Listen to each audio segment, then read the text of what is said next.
que no las va a poder cumplir en un corto plazo. Para ese caso, lo que se revisa son los históricos de ventas, flujos de caja, y eso permite considerar y saber si razonablemente esa empresa no va a poder cumplir con sus obligaciones. Luego de, y bajo el entendido de que el empresario o la empresa se encuentra dentro de una de estas dos causales, se revisan otros aspectos de tipo formal, como por ejemplo, que lleva contabilidad regular de sus negocios y que renueva su registro mercantil, entre otros documentos. Posterior a esto, y una vez ya la información que se acompaña a la solicitud de reorganización y que comporta la presentación de otros documentos, como fue la ponencia del doctor Juan Camilo, se generan una serie de efectos de gran importancia, por supuesto. Entonces, empresa que ha sido admitida al proceso de reorganización, eso conlleva dentro de los efectos más importantes el siguiente: que la empresa o el patrimonio no puede, por expresa prohibición de la ley, seguir atendiendo sus obligaciones presentadas dentro del proceso de reorganización. Y tal vez, por supuesto, ese es el efecto más importante, porque como lo veremos en la parte final de la charla, es uno de los mecanismos para generar caja y poder continuar con los negocios sociales. Presentada la solicitud y admitido el proceso de reorganización, aproximadamente pueden pasar de 2 a 3 meses para que la Superintendencia de Sociedades, como juez del concurso, profiera el auto en virtud del cual se le indica a los acreedores qué dinero es el que efectivamente queda reconocido, cuánto se les adeuda. En firme ese importante acto, se cuenta con un plazo de 4 meses para presentar el acuerdo de reorganización. ¿A quién? A los acreedores.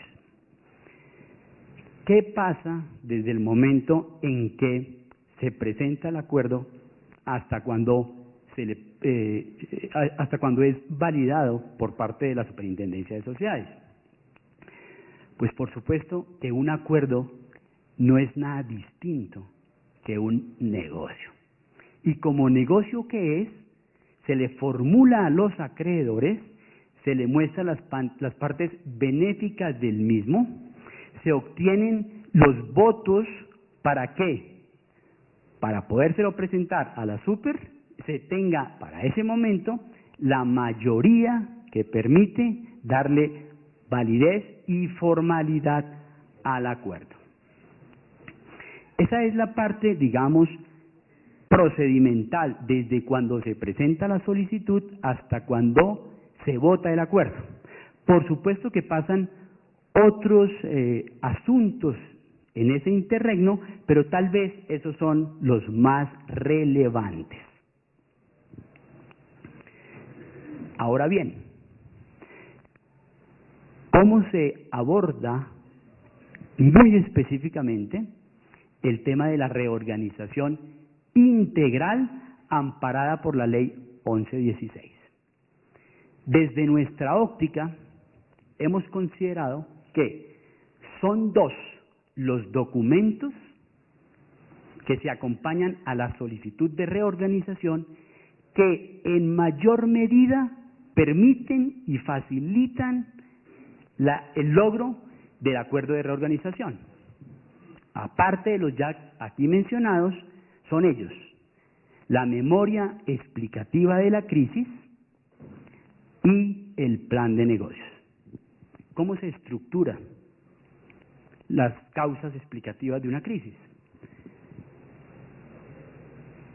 Lo que acostumbramos es hacer una síntesis de los hechos generadores de crisis, por supuesto exponiendo los aspectos sustanciales que generaron cada una de ellas, pero, y es tal vez lo más importante, que esta memoria explicativa debe encontrar soporte, debe verse reflejada en los estados financieros. Esto es, si por ejemplo una empresa para un periodo determinado cuenta con excesivos inventarios, con una cartera elevada, pues uno va a los estados financieros y eso efectivamente allí se debe ver reflejado. Y el segundo aspecto, el plan de negocios. Pues por supuesto que es el mejor mecanismo para solucionar las causas de crisis expuestas en el documento acabado de mencionar, que debe contener un plan de negocios que cumpla con estas finalidades. Por efectos de tiempo, vamos a enunciarlas y precisaremos una de ellas. Reorganización financiera. ¿Cómo la empresa atiende esta situación? Disminuye costos, personal, tasas de interés, etcétera. ¿Cómo se reorganiza operativa y administrativamente? Aquí lo que nosotros revisamos es, entre muchas otras cosas, que por ejemplo, la parte laboral se vea manejada o se maneje en forma adecuada. Y esto tiene una gran importancia por lo siguiente. Debe uno analizar y revisar si la empresa tiene reglamento interno de trabajo, si lo tiene actualizado, si tiene comité de convivencia laboral, conforme a las últimas resoluciones del Ministerio de Trabajo, si tiene comité paritario de salud ocupacional y en general si cumple con las obligaciones laborales administrativas. ¿Por qué razón debemos revisar esa parte? Porque con frecuencia ocurre que empresas que, siendo viables, que cumplen con sus obligaciones, que generan empleo, por una situación de desatención y de incumplimiento de uno de estos aspectos, puede llegar a situación de crisis. Por ejemplo, la empresa que, en virtud de un accidente de trabajo y no tenía su comité paritario de salud ocupacional en funcionamiento, y se hacen las investigaciones de ese accidente, resultando que existió culpa patronal, demandas de 1.000 millones de pesos. Por supuesto que eso golpea las finanzas de la empresa. También es muy importante revisar la parte de la contratación de personal. ¿Se tiene el número de empleados suficiente? ¿Estos son competentes? ¿Los contratos, si son de trabajo, se utilizan como corresponde? ¿Cláusulas de duración específicas? Etcétera. Eso es una verdadera reorganización, porque de ahí sale un diagnóstico. Y luego entonces se dan las sugerencias respectivas que permitan la reorganización de esa área. Visto entonces la reorganización financiera, por supuesto de manera muy tangencial, la operativa y administrativa con un poco más de profundidad, la de competitividad, bien ya lo expresó el doctor Palma, innovación, creatividad. ¿Cuál es el producto que nosotros estamos ofreciendo?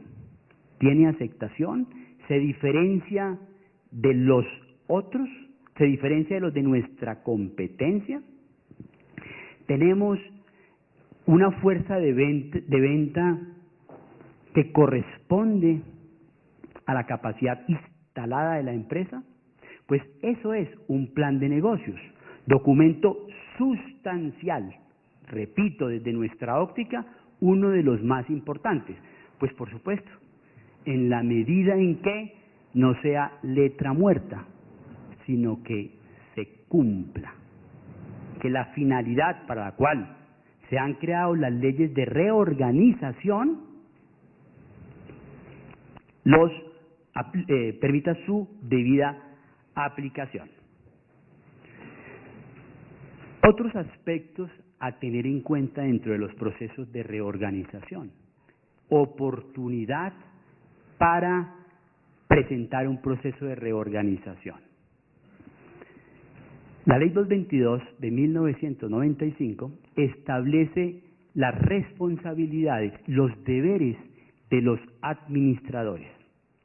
Y un buen administrador debe conocer, debe identificar aquellas situaciones que están atentando contra la buena marcha de la sociedad y tomar medidas, tomar decisiones. Esto va de la mano con la oportunidad, la temporalidad del proceso concursal.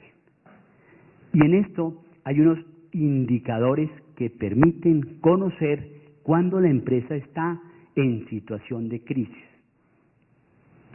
El no pago de los salarios, el no pago de los aportes al sistema de seguridad social, la existencia de multas y sanciones. Esos son aspectos sintomatológicos de una crisis y la clave está en poderlos determinar a tiempo. En el mundo hoy se habla de la preinsolvencia, previo a llegar a esa situación de dificultad, y en la medida en que el empresario entienda ese momento y tome la medida prudente y conveniente, pues por supuesto que eso conllevará a facilitar el proceso de reorganización. Unos últimos aspectos de mucha importancia dentro de los procesos, dentro de esta clase de procesos.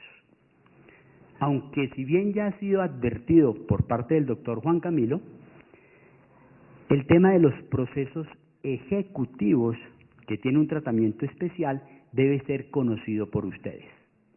Cuando una empresa, o en contra de ella, se han interpuesto demandas ejecutivas y en virtud de esos procesos se han decretado medidas cautelares, pues por supuesto el empresario queda maniatado.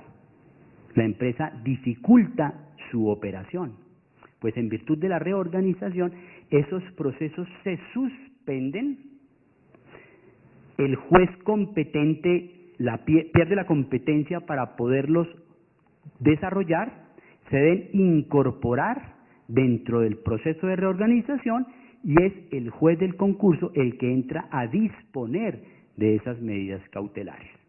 Igualmente, una vez es admitida la empresa a la reorganización, ya no es procedente la admisión de nuevos procesos, puesto que todas estas situaciones se resuelven en el fuero concursal, dentro del proceso de reorganización. ¿Qué pasa con los bienes operativos de la empresa?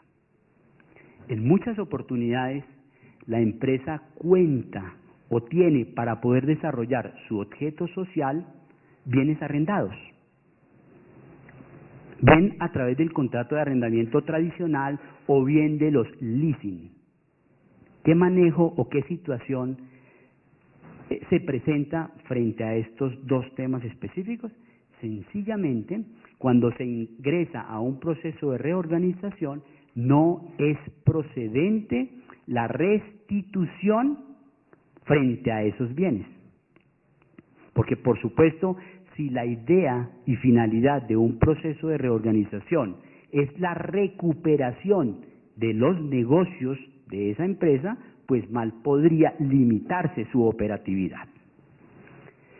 Por último, y tal vez es el tema de mayor importancia hoy dentro de la insolvencia mundial, financiamiento postconcursal.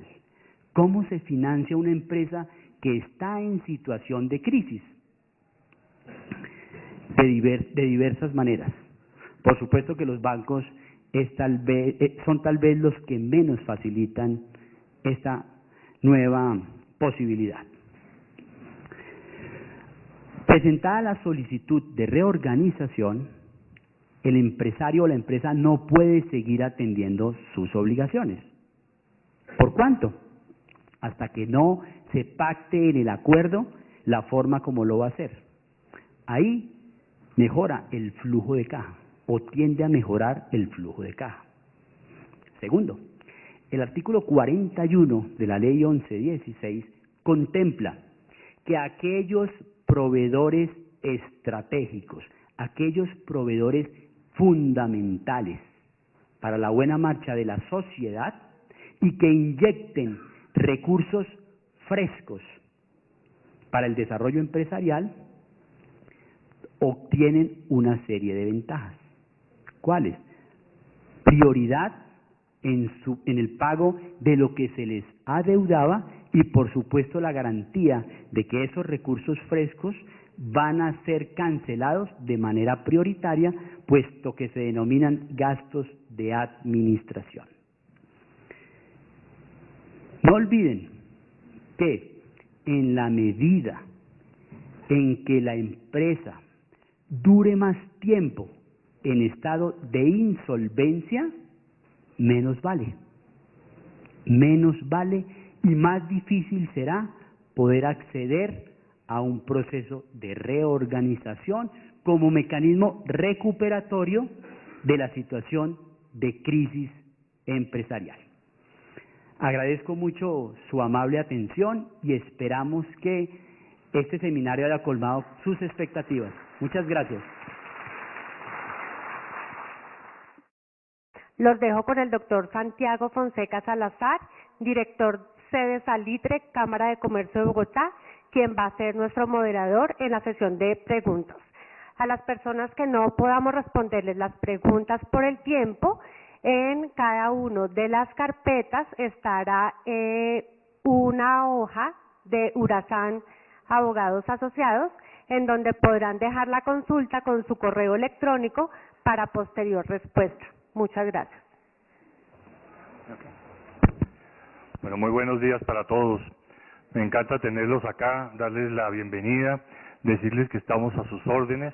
Yo soy el director de este Centro Empresarial Salitre.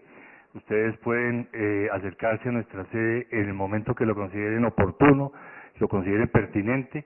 Nosotros, o yo particularmente, no necesito cita para hablar con ninguno de ustedes. Lo único que me gusta es que lleguen, golpeen mi oficina, entren, nos tomemos un tinto, me cuenten cuál es el problema y desde luego lo solucionamos. Nuestra misión es solucionar los problemas y los inconvenientes de los empresarios que obviamente se van presentando diariamente en el desarrollo de su actividad.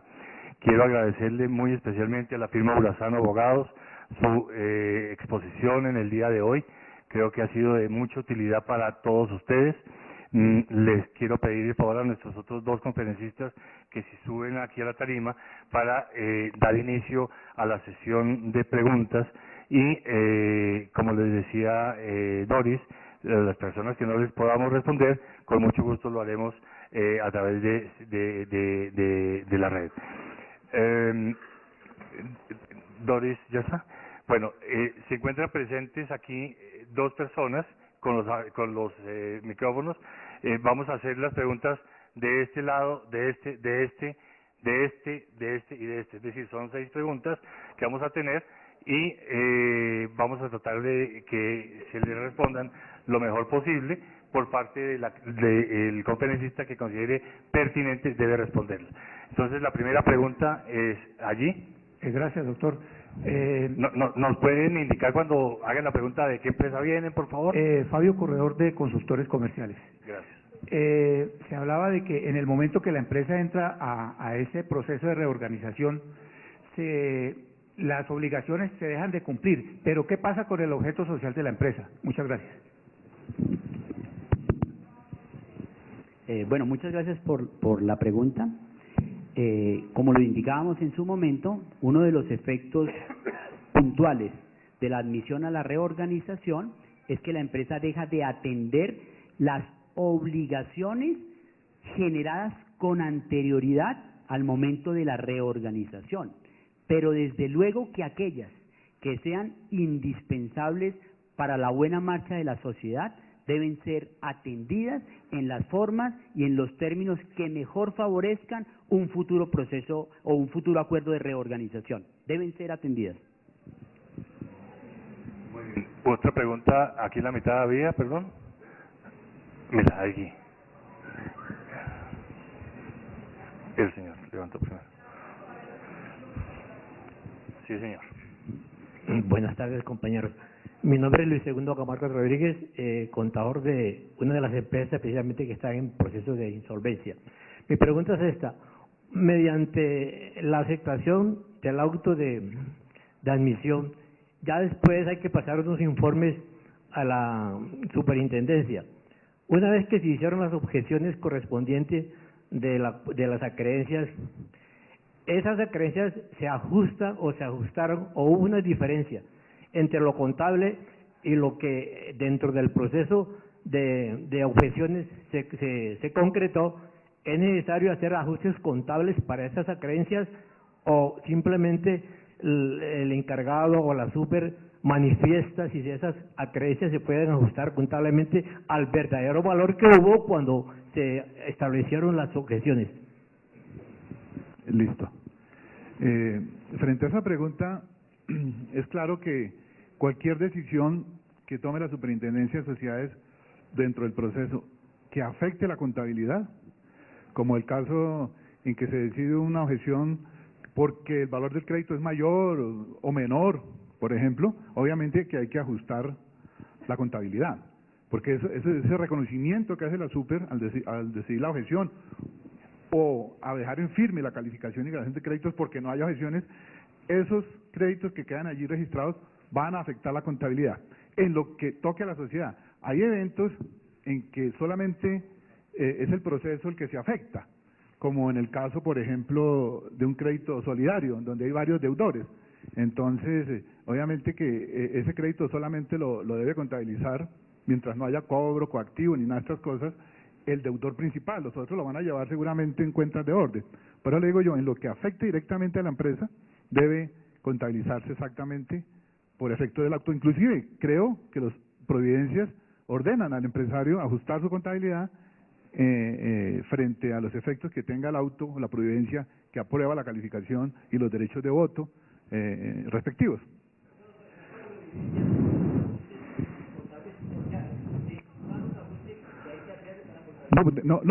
No, ya el contador es el que sabe qué hacer. Sí, la providencia, claro. Eso genera efectos en la contabilidad de la compañía, el aumento del pasivo, la disminución del pasivo, la creación de una provisión, un crédito litigioso contingente. Y en reorganización, la empresa, para recordarles tal vez la pregunta allí también, el empresario sigue desarrollando su objeto social y su actividad conforme lo establecen los estatutos. Siguiente pregunta, por favor.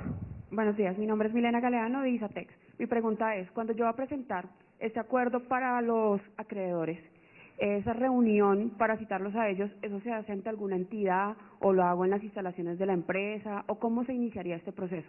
¿Y eso también aplica para las personas naturales? Bueno, la respuesta es la siguiente. En todo proceso, digamos, de reorganización, se ha dicho que se nombra a un promotor. Y en los eventos en que no se nombre promotor, el representante legal finge como promotor. Entonces, es el promotor el que tiene que, junto con el empresario, coadyuvar a una negociación que es entre el empresario y son sus acreedores. El sitio es lo de menos. Pueden ser en la Superintendencia de Sociedades, puede ser en las dependencias de la empresa o cosa similar. Igual aplicaría para la persona natural, porque allá no tenemos, digamos, la figura del promotor, se tiene la figura del conciliador que hace las veces de promotor e indudablemente existirán las reuniones propias para lograr ese acuerdo que posteriormente es el que se lleva al juez para que éste revise la legalidad del mismo y le imparta aprobación. ¿Claro? Siguiente pregunta, por favor. Gracias. Mi nombre es Pedro Salazar y la pregunta es la siguiente. Una empresa, una vez que entra en el 1116, entiendo que tiene que llamar a sus acreedores y notificarles este hecho. ¿Qué pasa si ignora a un acreedor? No presumamos que fue de mala fe, pero lo está ignorando, y el acreedor, desconociendo esto, cuando cae en cuenta le van a decir que ya se vencieron los términos. Y al mismo tiempo, ¿qué va a pasar si esta empresa está fuera del territorio geográfico? Digámoslo, el deudor está en Barranquilla y el acreedor está acá en Bogotá. ¿Cómo se maneja ese tema ante la superintendencia en vista de que algunos promotores no responden las solicitudes que se les hacen? Gracias. Bueno, es una pregunta que tiene varios aspectos, varios tópicos. Frente al tema de notificaciones en la reorganización, claramente la ley establece unos mecanismos en la reorganización, el proceso recuperatorio. Allí las notificaciones, según habla la ley, están dadas por un aviso que lo genera el juez, en donde se estipula qué personaje o qué empresa ha sido admitida al proceso y quién fue el promotor, unos datos generales. Ese aviso se debe escribir en el registro mercantil, se debe fijar en la superintendencia por el término que dice la ley, 5 días, y se debe fijar en la sede social de la empresa durante todo el tiempo de duración del proceso. Esos son 3 tópicos de publicidad que exige la ley.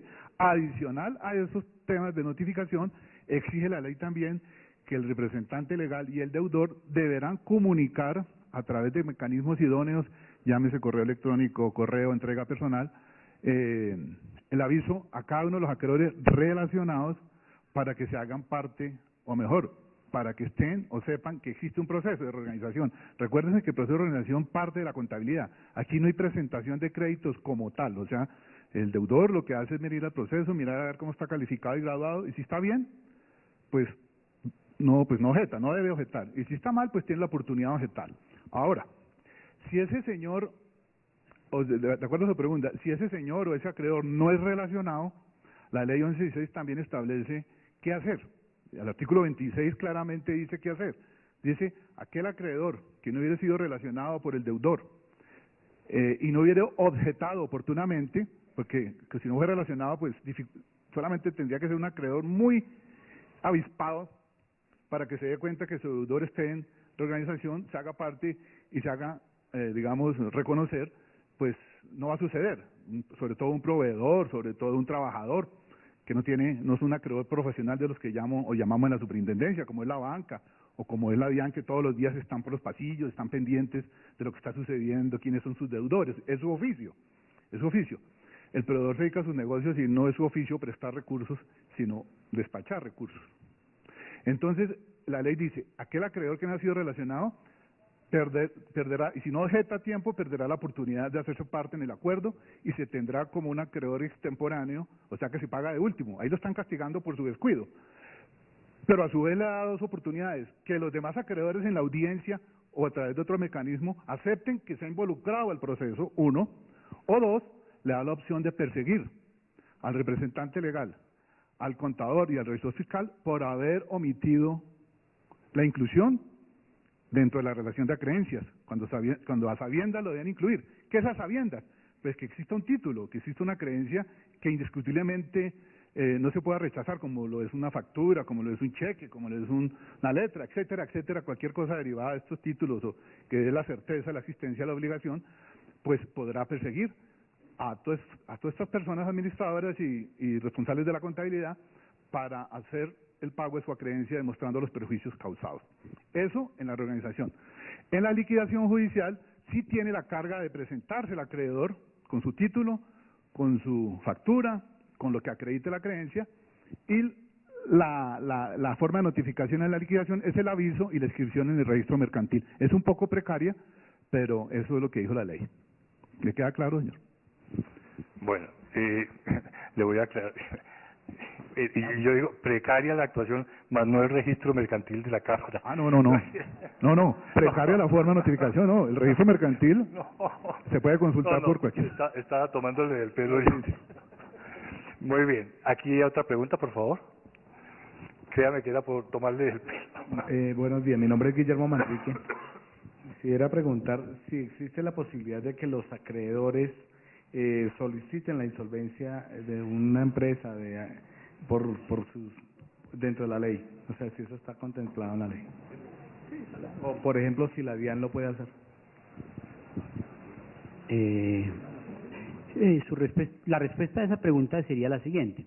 Efectivamente, dentro de la competencia que se tiene para solicitar la reorganización, incluso la liquidación, digamos que en primera medida la tiene el deudor, pero eso no obsta para que terceros, para este caso acreedores, en situación de no pago de sus acreencias, pues por supuesto las soliciten, aportando para el efecto los documentos respectivos, pero sí es posible que los acreedores la soliciten, para ambos casos. Por aquí hay alguna, aquí la señora, mira.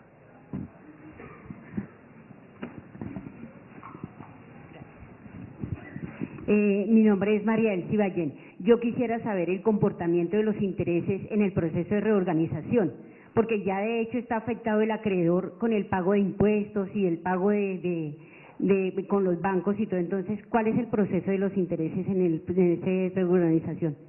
Muy buena pregunta y útil, porque los acreedores en el proceso de reorganización y de liquidación judicial, en muchos casos, o por desconocimiento o por insistimiento en que se han reconocido los créditos derivados de intereses en la organización, no deben ser calificados y graduados y mucho menos darles votos por estos emolumentos.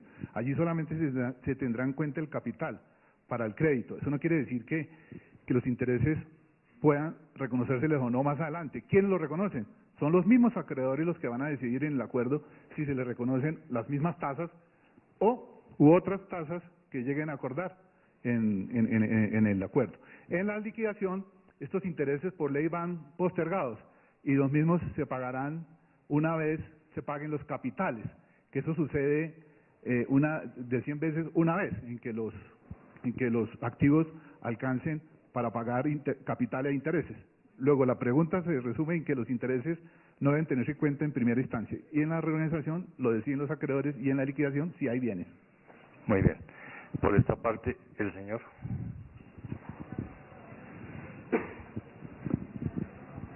Muchas gracias. Mi nombre es Fernando Bueno.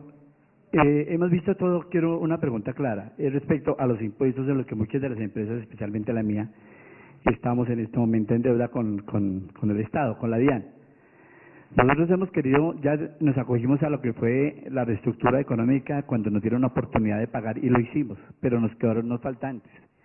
Queremos en este momento pagar, pero nos exigen unas garantías, por ejemplo, de bien raíz, por decir uno. Si nosotros nos sometemos a la reorganización, la DIAN sigue exigiendo esas garantías o aplica únicamente la deuda, o digamos lo que nosotros llevamos en este momento a la DIAN, porque nos están pidiendo unas garantías de finca raíz mínima para poder pagar una deuda de 150 millones, por decir. Bueno, eso también tiene varias respuestas. Ustedes están por fuera de la reorganización, obviamente, entonces pues allí la DIAN podrá hacer y poner en aplicación pues el estatuto tributario y todo lo que las normas rigen para efectos de sus cobros y de sus acreencias, llámese retención, IVA, impuestos de renta, etcétera. Cuando el empresario es admitido al proceso de reorganización, a la DIAN, según lo dice el artículo 34, se le dará el tratamiento general de cualquier acreedor. Luego, lo único que podría reclamar la DIAN frente a un acuerdo es su clasificación como acreedor fiscal, que va en la primera clase después de los laborales. Pero el otorgar garantías adicionales o cosas de estas ya requerirían en un momento determinado autorización del juez, pero no lo obliga al deudor a darla. Lo único que faltaría allí es que si lo necesita para la votación, pues seguramente si no le da la garantía no le va a votar el acuerdo, pero si no lo necesita, ya es una cuestión de negociar, porque no está obligado a dar la garantía dentro de la reorganización, porque él va calificado y se va a pagar en el acuerdo conforme lo estipulen o lo dicten los demás acreedores en mayoría. La única creencia de la DIAN que no puede ser negociada son aquellos créditos que se originen en retenciones, ¿no? Eso sí, van por fuera y sobre ellos pues aplicarán las normas del estatuto tributario y habrá que estar al día cuando se vaya a confirmar el acuerdo, porque la ley lo exige así, retenciones de carácter obligatorio a autoridades fiscales como RTICA, Fuente de Renta, etcétera, etcétera. ¿Quedan claros? Bien, tenemos una pregunta que me parece interesante, es ¿qué ocurre cuando un representante